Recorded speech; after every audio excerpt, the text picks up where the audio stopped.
Hey everyone, this week on Heretics, we're sharing a special episode of 10x Recruiting dedicated to demoing how execs are actually using AI. Just a note that for those listening to the podcast who want to see the demo, you can find the video version on the HR Heretics Substack or YouTube page. What's up, everybody? Welcome back to another episode of 10x Recruiting, brought to you by Metaview. Siadhal, what's up, man? It's good to see you. Good to see you too, man. What's up with you?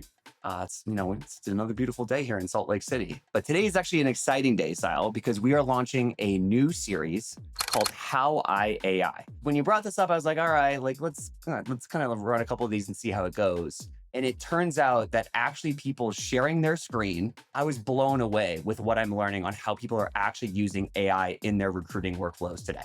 Metaview, obviously an AI product within the recruiting space. We have tens of thousands of people using the product, but I see every day like quite a large variance between the sort of the most sophisticated users of AI and the least sophisticated. Now, the more effort you're putting into orchestrating the AI, the more you're getting out of it. It's sort of people need to see it to know, you almost need to see some examples of it to start to think about how you can match that up against your workflow. So I think this is going to be great for people who are looking to future-proof themselves, start to really build up intuition for how to bring AI into the center of your workflow, not just like play with it on the margins.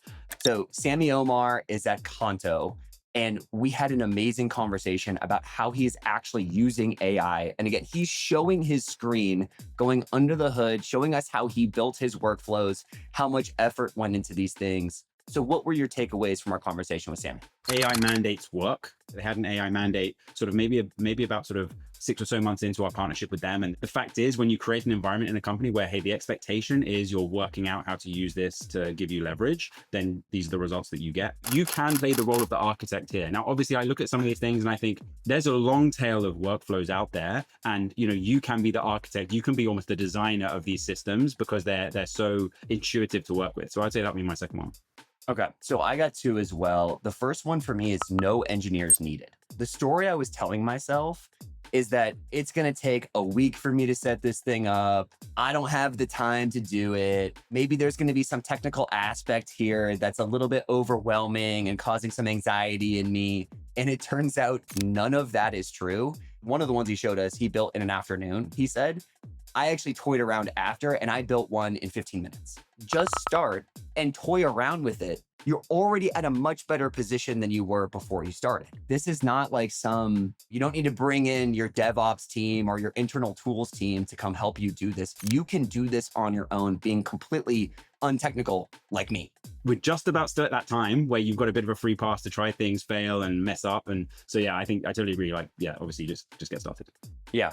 The second one for me is B- outputs beat blank pages. So this stuff isn't perfect yet. People need to understand that going in. I just uploaded it into ChatGPT, had a conversation with my custom GPT on this, got something that was like a 85%-ish sort of a thing. Then I spent 15 minutes putting, the Nolan spin on it, and it was done. I got back to this customer in an hour. That was never the case for any job description I've ever worked on in my career. It may not be perfect, but it stimulates new ideas that you hadn't had before and gets you there faster. So I love the idea of no longer starting with a blank page and starting at you're in the red zone about to throw a touchdown.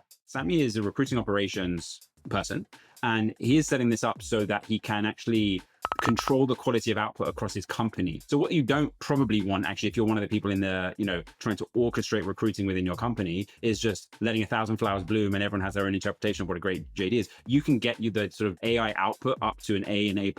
And then you can also say, and guess what? This is now available to everyone in my company. So that now there's no excuse for anyone having a B- output, actually, because I've done this for you. Watch this, because when you see it with your own eyes, you will begin to believe Siadhal and I when we tell you the future is here and it's not as crazy hard as you think it is to implement it. So without further ado, here's our episode with Samy from Qonto. Hope you guys enjoy it. This is 10x Recruiting, a podcast from Metaview. Let's get after it. What's up, everybody? Welcome back to another episode of 10x Recruiting. This is a special episode, an AI-focused episode called How I AI in Recruiting, which Siadhal gave me a great idea on a couple of weeks ago. And so we have Samy Aumar here from Qonto. Samy, what's up, man? Welcome to the show. Good. I hope you're all well, and thanks for inviting me. Yeah, we're stoked to have you. So Siadhal, what's the deal with this idea? Give people the rundown. Yeah, well, I think it's increasingly becoming the real topic of the day, which is less hey, how do I experiment with AI, which used to be what people were sort of focused on maybe for the last couple of years. And now it's become much more, how do I make AI central to my workflow? And we know we have some amazing Metaview customers who have AI central to their recruiting workflow, and we just wanted to show and tell how to do it. That said, some of this is going to be new to me too. I'm going to learn a ton about how people are using these things. It is I don't want to say it's the Wild West out there, but it's a new frontier. So there should be surprising things that we're all seeing. And I think the best way to learn is to sort of, show and tell. So that's what this is about. Yeah. So I would describe this as like a practitioner's episode, right? Like if you are actually working in recruiting, this episode is for you. So Samy, you're going to show your screen and run us through how you use AI. So please pop it up and give us the rundown. Sure. Thanks a lot for the intro. I think I have two distinct use cases that could give some ideas to our listeners and watchers. So I'm going to share my screen up like this. Okay. You should see my screen on a Metaview transcript. So this is not an ad for Metaview. We didn't consult before on this, I promise. But one first thing, of course, that we do, and the first use case we wanted to track was having AI quality transcripts of our interviews. So I'm not going to do a full demo of Metaview, of course, but I'm just showing you that one of the cool features is that you can, of course, copy a summary or download as a PDF the transcript that Metaview gives you. And it's not only about interviewing candidates. We also use it for intake meetings or kickoffs, of course. So in that case, what I would do is once I'm done with my kickoff meetings, I would download, of course, the PDF. And then I would go to the tool that I'm going to show you today, which is called Dust. I think there are more and more of these tools on the market, but Dust are our partners on everything related to AI agents. So what we decided to do at Qonto is to have different champions in different teams and departments create autonomously AI agents for the whole team to use. If I click on people here, I can see that the people team, so the HR team at Qonto, has a lot of them. And of course, talent acquisition included. One that's pretty cool that I wanted to show you, for example, is called Job Ad. So as you can guess, it's our tool to craft the best possible job descriptions when we are launching a job. And of course, for that, you need to provide it with data. So I can just call it as I would call the GPT, let's say. Because actually these agents, of course, you can plug them on either GPT, Claude, or your usual LLMs. It will describe, of course, the type of task it can do for you, and it will ask for more detail. So in this case, I will answer, I want task 1 to craft a job description. So the tool will ask me for a lot of questions, as you will see on, okay, could be what's the role about, who's the manager, what is the context, which is, as you can guess, exactly what you discuss in your kickoff meeting. We've also prompted it so that it asks the right format, of course, of what we put in our Notion pages and on Metaview. So here I can say, okay, I want to upload a file. I want to go here. Samy, while you're doing this, do you mind if I just ask a question? I think that will help us. So who created essentially the responses that this job ad bot provides? Is it you who literally designed this GPT? Yeah. One thing that was key for us and why we like Dust as a partner for now in terms of AI agents is that they really, so their value proposition is that you can go in the back office, I would say, of the agents and create one yourself simply by prompting. Which means you don't have to be a tech, you don't have to code anything. So in a case like this, indeed, if it's a relatively simple bot, I could do one in like not even an afternoon, to be honest. And sometimes, of course, we had to revamp it a bit, to pimp it a bit after a few feedback. But honestly, any member of a TA team, ops team, whatever the team, could craft one super easily. And so you really have to prompt it literally saying, okay, when you are called by a user, this is what I want you to ask the user. They should provide this in notes format, in PDF format, or whatever. And so it will really help the buttons. And Samy, I'm just going to do a little bit more explanation, just so again, for people of differing levels can sort of put this in context. So Dust is dust.tt, super legit. awesome AI startup. I think they got funded by, I'm fairly sure, I know Sequoia investors on their board. So I'm fairly sure they're Sequoia funded startup based in France as well, same as you, Samy. And you can think of them as sort of a little bit like if you've ever tried with ChatGPT to go and build your own custom GPT. That's a little bit of a consumer-focused experience. Dust is like that, and I'm sure has a bunch more to it, but very much focused on the B2B use case, so that people, like in Samy's position, or if you're a recruiting leader or a rec ops person in a function, and you want to build something specifically with your organization in mind and the ability to distribute it to other people in your organization, and maybe even create expectations that people use these bots in certain instances. Dust is much better at that than like a consumer product like ChatGPT. So that's what, as part of this, obviously, Sammy's going to take you through the rest of the flow and you'll see how it works. But you should probably also just go and check something like that out as well and build up your intuition there. Exactly. And for us, indeed, the main advantage is that, as you mentioned, if we were to use a GPT, for example, it would mean when I come back to GPT, I would have to reprompt everything.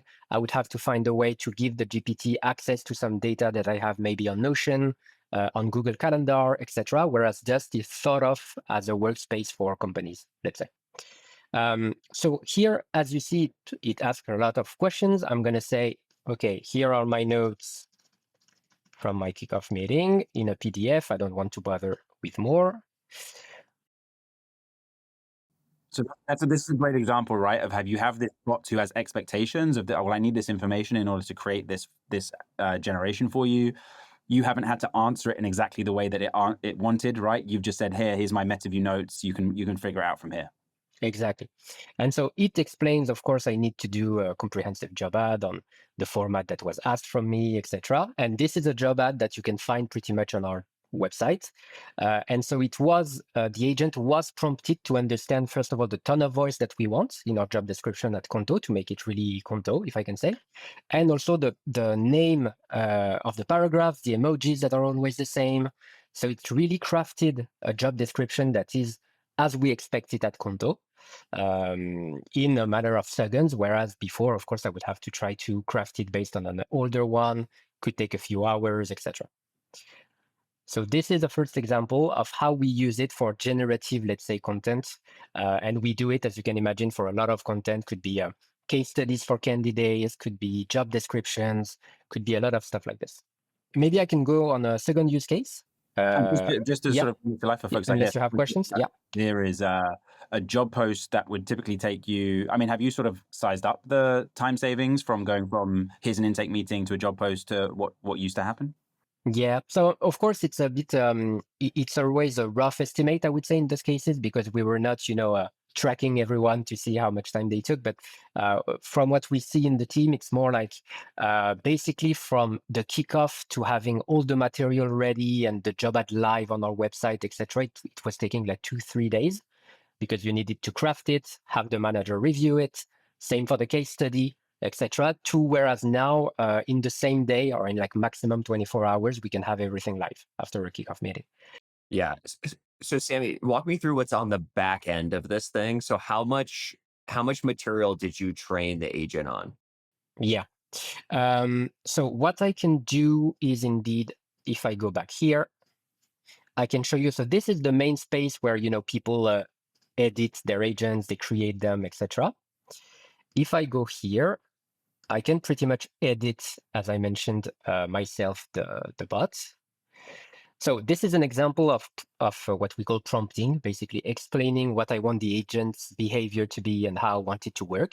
You can see it's very human-like, meaning there's no code. It's nothing too complex in here. You just have to be, exactly as with the GPT, super specific on what you want them to do or to ask. So in our case, we said, for example, okay, you are acting as an experienced recruiter. You can either craft a job description respecting Qonto standards, and this is the format, and we give all the details. Or you can have a second task, which is basically to review an existing one, because I can also upload a current job ad and it will tell me, this is not respecting what you want to do at Qonto, this is good, this is missing, whatever. And we also fed it an example of a good job description that we're happy with so that it can base itself on it. We gave it one here. And we also gave, if I go on tools, so you can see that here I can add types of answers or features that the agent can have. You don't want them all for all bots. It depends really on your use case. So it can generate files, data, images, search the web, whatever. So this is where I would input all of that. And there's also knowledge that I can add, meaning I can go here and add a data source, which could be a Google Calendar or Notion, Slack. So you can really add whatever is needed and not too touchy, of course, if you want to add it in your agent. Yeah, that's and just to your question, Nolan, obviously I don't want to speak on Samy's behalf on this, but I think having just one source of what good looks like, he had a very, very detailed prompt there as well. So I think it probably works out fine. But the other thing I'd say is I would argue you want to like have a lower bar, right? You don't want to, hey, oh shit, I haven't got like 10 amazing examples, therefore I can't build a bot. One example is totally fine, especially if you create the expectation that this is to get you off a blank page. This has to be the final thing. It's like, this is now something that's like at least a B plus, at least. Maybe it's an A plus, but at least it's a B plus. You can edit it from here, which is like so much better than what used to happen, which was go from blank page, from first principles, write one all yourself, which just took, hours and hours. Yeah, that's the author versus editor discussion we've had, Siadhal. And it's actually that's helpful for me even, because I've actually thought about building my own GPT and have basically been like, oh, I don't want to like go download all my LinkedIn stuff. It's going to take forever. Well, what you're saying is actually, well, just start with one and it's going to come out already better than you expect. And then just make a couple edits and you're already moving fast. Exactly. I think the blank page thing is very true, both for recruiters and hiring managers, to be honest. It was exactly the same when we asked them to, for example, create a case study for the job they're hiring for. Even if you master the job, it's super hard to do a case study because you have to project on what can I ask this person based on the seniority I want and stuff like this. And so having agents for that is super helpful for them as well, because it gives them something that's like 85, 90% great. And then they just revamp what they want to. Totally. All right. What's the next use case, Samy? Yeah. For the second one, I wanted something that was not really generating something, let's say, not content at least, because I think it's funny to try to explore what else could be useful to a TA team. So we have created one called Market Intelligence. For this, we simply plugged it with the main websites that could talk of companies we're interested in hiring from. So it could be Sifted, could be LinkedIn, could be Madines, which is in France, but basically any website that is public or database that you want to search. And so when I call this bot, it will tell me, okay, what do you want to do? Are you hiring for a role? Do you just want market information? And so I can try. Let's see what it says. I'm not specifically hiring, but tell me all you know about Metaview and its organization. And so what it does is typically you want, you have a specific competitor you're interested in, you have a company you want to check, but you don't have to just scroll their LinkedIn and try to find articles or whatever. You try with this agent. And so what it does is it browses the few sources I told you, and it will tell you what it found, basically. So you've limited the sources it's allowed to look at in the back end for this bot, is that right? So you can, in the specific Dust agents, you can add the tool or the feature that I mentioned, which is search the web. And in that case, it will search whatever. But there's also the possibility to specifically add specific websites if you want them to for sure check them out. So in our case, we for sure added LinkedIn, Sifted, all the main ones for our population, let's say. Okay. So that's just so I'm clear. So what's in this case then? What's the difference between me asking your people intelligence bot this and me asking like ChatGPT with browser use with search to do it? So what we've done is that, and you will see hopefully when it answers, because I think it's broadening a lot of stuff. What we've done is that we wanted something that was prompted for specifically hiring, meaning we didn't want to have to come back to it as we would on a GPT and to explain the context every time saying, oh, I'm a recruiter, tell me about the top people in this company or whatever. This agent, in this case, is by default basically understand that you're talking in a hiring context and that you're interested in in basically the organization parts or the top people part, executives part, this type of stuff. It's like if you think of these as like both research tools, if you think of like just asking ChatGPT, which has a research functionality, or asking this researcher is essentially tuned to specifically be like an HR/recruiting researcher. And so when you ask it to do research, it's going to do it with that lens and not any other lens. Yeah, exactly. I've not prompted it. Probably some other teams at Qonto have, but I haven't prompted it, for example, to be a strategy team, agent, which would tell me about the revenue of a company or something.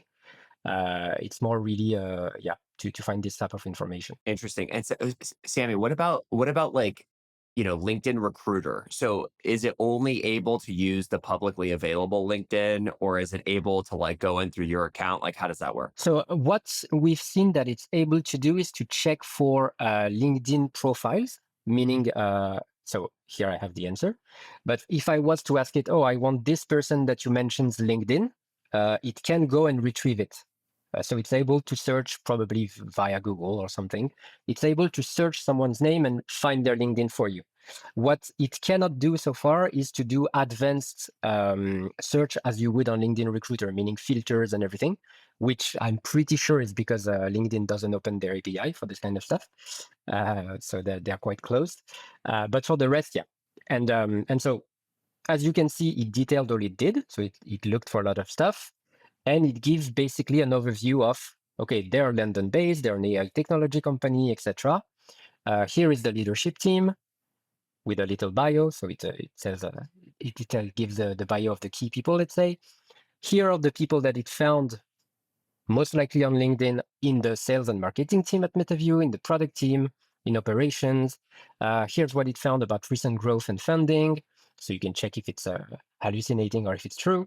Here is the main product and technology that the company does, which is AI notes, integrations, notes, scorecards, etc. Culture and value. So basically, it gave me a exec summary or a rundown of the company. And then, of course, it gives me the sources, meaning the articles that they found on Unleash, on your own website, etc. And here, of course, I could discuss with it saying, I'm interested in the growth team. Can you tell me who is this person? Do they have a chief growth officer? What is their LinkedIn? And so on. Interesting. Siadhal, how accurate was that? Well, very, very accurate, but I do think, unfortunately, based on in some cases some out-of-date information. But that's which is what you would expect. Yeah. Yep. But I can confirm I am one of the leaders of the company, and it got that right. This didn't change. And it actually, I think it's probably it is actually a good thing to noodle on the accuracy, because it is obviously one of the things that I'm sure this will be the case in the culture at Qonto and using AI, like an understanding that these things aren't 100% correct. Like, you expect to go to certain tools and have 100% correct. You shouldn't expect that with some of these things. Like, it did have some people listed as employees who we may well be on their LinkedIn as like one of the profiles, but they are not actually employees of the company. And this sort of thing. So like, that's like an interesting thing to, a healthy dose of, I don't want to say skepticism when using these things, but like a healthy dose that you're not completely sort of abdicating responsibility for what you're going to do next with this information, because, this is again, just like 80% there or something. It's expectation setting, right, Siadhal? Right? Like, you just have to set your expectations appropriately. Like, the other expectation that I was thinking about when Sammy was doing it was like how long we just waited. Right. So we waited like something like, 3 to 5 minutes or something like that. And I was thinking about it. I'm like, I'm kind of annoyed right now. But what would I be doing otherwise would be going through like 10 articles, and I'd be down the rabbit hole for probably 15 to 20 minutes, because that's how long it usually takes me. True. Although I would, I think there's a world where actually for this type of a task, actually, Sammy, let's just, so can you gave us one that's like Metaview specific, partly because of the of this pod. What's the archetypal request? Who would be using this bot in the organization, and what would they be asking? It would be mainly used, of course, by the talent acquisition team a lot for this bot. Maybe other teams have their own. The typical request would be, I don't know, we are reorganizing a team at Qonto. We are launching a few key hires, head of something, director of something.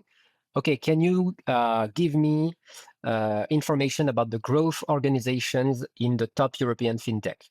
And then it could ask you, okay, can you give me some details on what you would consider top? I would say Revolut, N26, whatever.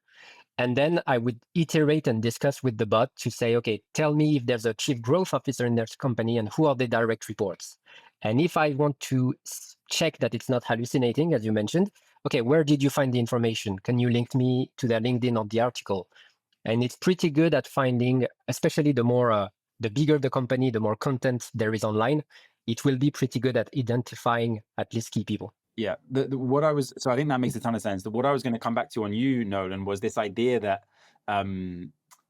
okay, you can look at that frustrating 3 to 5 minute wait as like, oh yeah, but I would have taken 3 to 5 hours instead.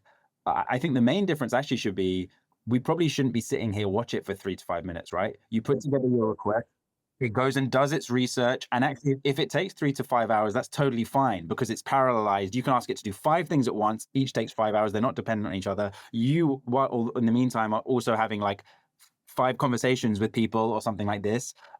So actually, it's less to do with the speed, which is another thing I think people have to get. I was listening to a podcast with Sundar from Alphabet earlier today, and he was talking about how latency is really important, but also in some cases, people need to get out of this habit of thinking latency is like the most important thing. For some things, it is getting the answer really quickly, but in other cases, it's like better answer tomorrow on this is totally fine because it's not an urgent thing. It's like quality is more important. Yeah, this is like so I've basically had to rewire my brain to focus on singular tasks versus multitasking. And now what you're telling me, Sile, is actually, no. AI is like, you need to be a great multitasker, right? You got to have the window here and then this thing over here and then this thing going over here. And so actually it enables multitasking to be done much better than before. Yeah.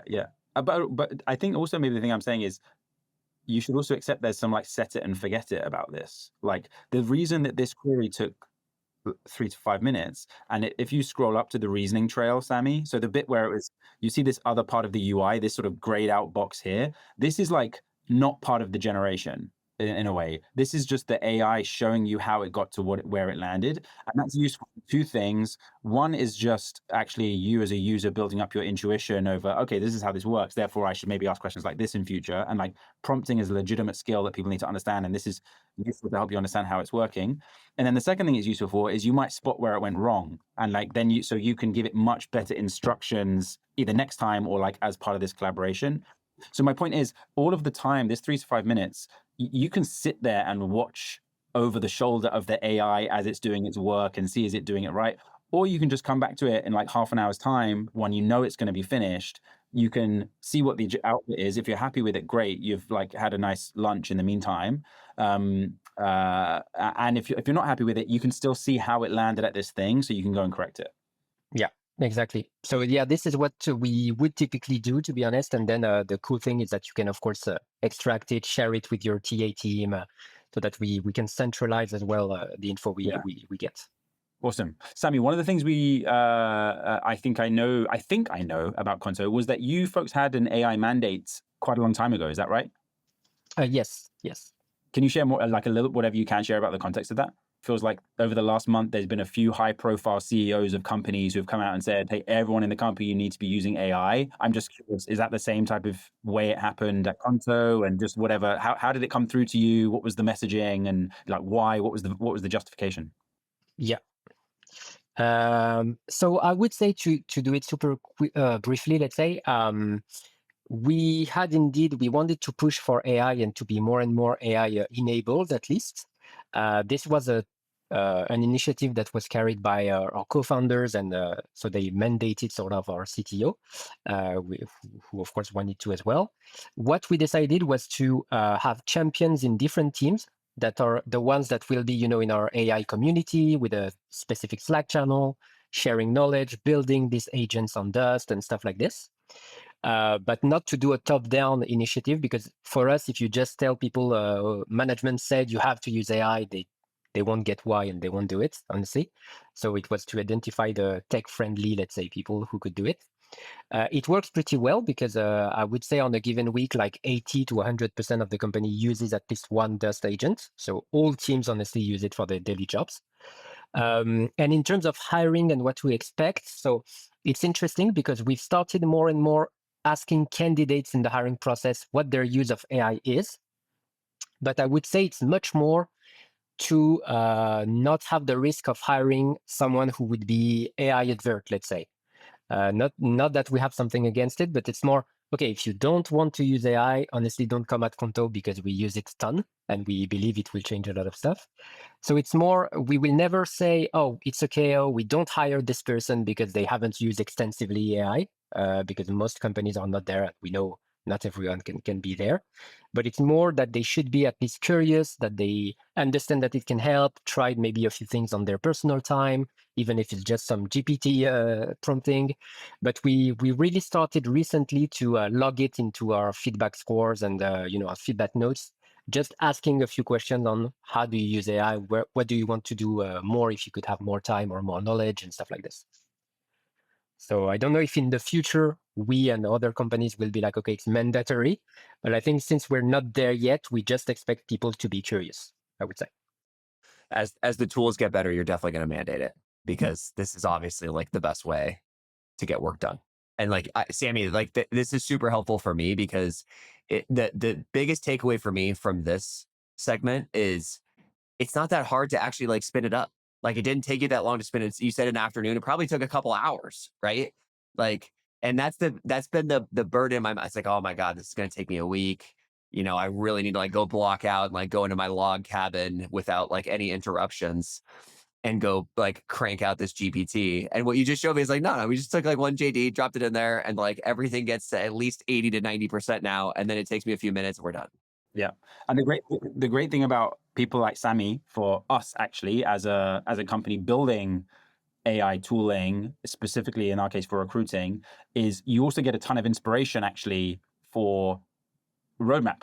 So the flow that Samy took you through earlier, with where you uploaded an intake call in order to get a JD, literally last week, we've had this AI job post functionality in Metaview for a while, but now as of Friday last week, as soon as you have an intake call, the number one primary call to action button on an intake call is create a job post off of this. And so you're sort of even just like removing a couple of the steps that Samy showed. You go from call to job post in just a click. And the way we learn this stuff, because hopefully we'll see during the rest of this segment, the amazing thing about AI is it's so flexible. That's great. The bad thing about this flexibility is you have like 1,000 flowers blooming, and like companies like us have to figure out, well, which one of these flowers do we really try and turn into like a big, I don't know, a bigger flower or something. And so this is actually one of them that we did, which was, okay, well, let's just go straight from intake call to hit a button, have a job post. But we'll see there's like tons of other opportunities as well. Exactly. And I think in the future, we could probably imagine something that's like a meta platform, like a global platform, maybe per type of function. And for hiring, it could be indeed you had this kind of call. So as you mentioned, call to action for an intake could be create a job description.